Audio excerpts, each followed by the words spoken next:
Hello everybody, Trackside Maniac here, and welcome back to Custom Spotlights. Yes, I'm well aware that it's been a hot minute since I've touched on this series, guys. The reason for that being is because of, well, I've been working for a company, you see. But yeah, if you didn't pay attention to the thumbnail and the title, we're going to be looking at how I made Albert from the Railway series books. Much like with Stuart and Timothy, this model took forever to make because of my own incompetence. So, without further ado, let's begin.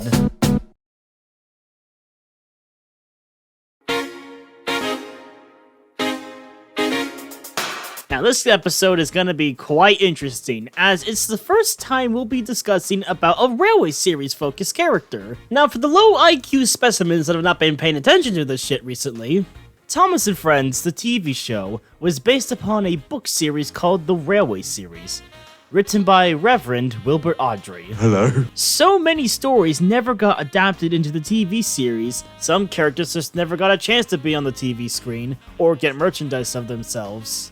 Surprisingly, however, there's a lot of Railway series characters that actually have merchandise, which is kind of weird to think about if I'm being honest. Now, one of these Railway series characters is Albert. Albert only appeared in one book, Thomas and Victoria, which, if I'm remembering correctly, this book came out in 2006. And again, the wiki says that it came out in 2007, so I don't really know. Now, if you guys remember, I did a community post saying what the next custom spotlight should be, and everyone voted for Albert. So I knew going into this, making a model of him was gonna be a little bit tricky. Surprisingly, someone has already made a Trackmaster version of Albert, which I will link in the description for you guys to watch. What I found interesting is that this person used a Trackmaster whiff to make their own model of Albert. I looked at this and thought, I might as well give it a try. One quick eBay purchase later, and I now had whiff to myself. But let me tell you guys, the process of making this model felt like absolute hell. Speaking of which, why don't we talk about that?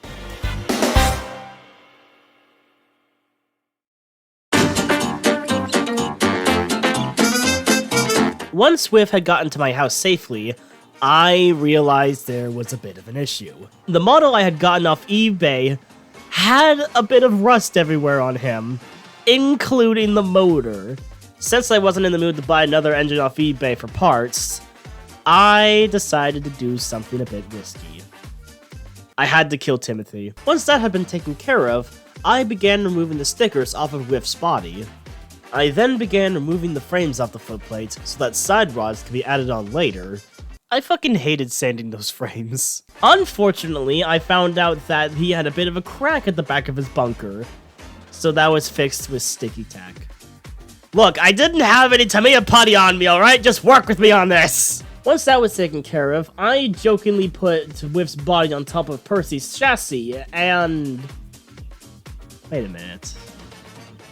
Why does that kind of look familiar? Rather than painting the body first, I began work on the footplate. The paint I used just so happened to be the same paint I used for Timothy's body, and the footplate sides were also painted black, just like I did with Stuart.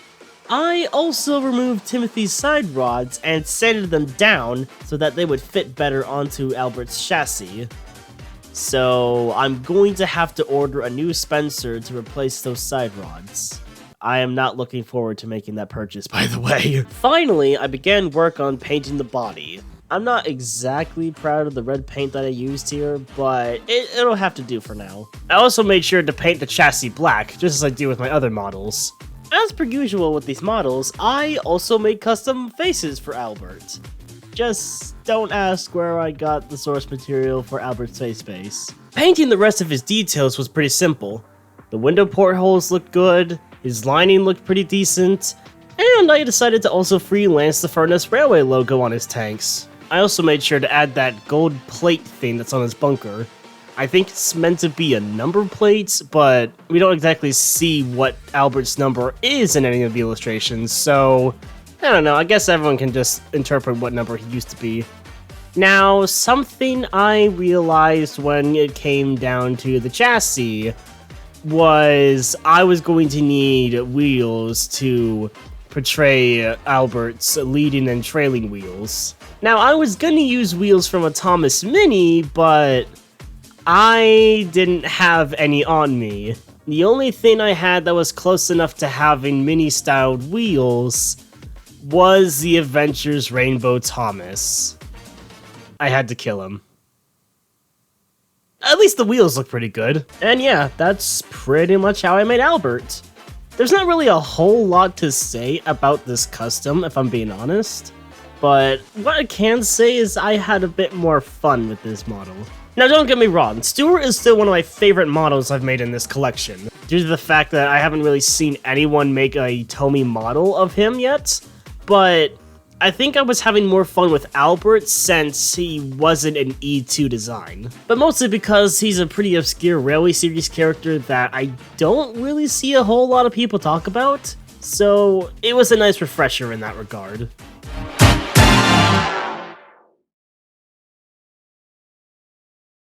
Well, I hope you all enjoyed today's custom spotlight. I know videos have been taking a while to get pumped out on this channel due to me working on Amazon and whatnot, but I promise there is content coming. It's just taking a little bit longer to get it out there, if you know what I mean. Now, I did have plans to make Richard from Carson's Video Workshop. The original plan was to use a Play-Rail Merlin with a Donald and Douglas tender. Those plans have sadly been cancelled, but the idea is still there. I just don't want to spend that much money on a new Merlin. Anyways, my new plan for the next custom spotlight might be a bit questionable. I don't know, we'll see what happens. Anyways, I'm gonna head to bed now. Bye-bye, everyone.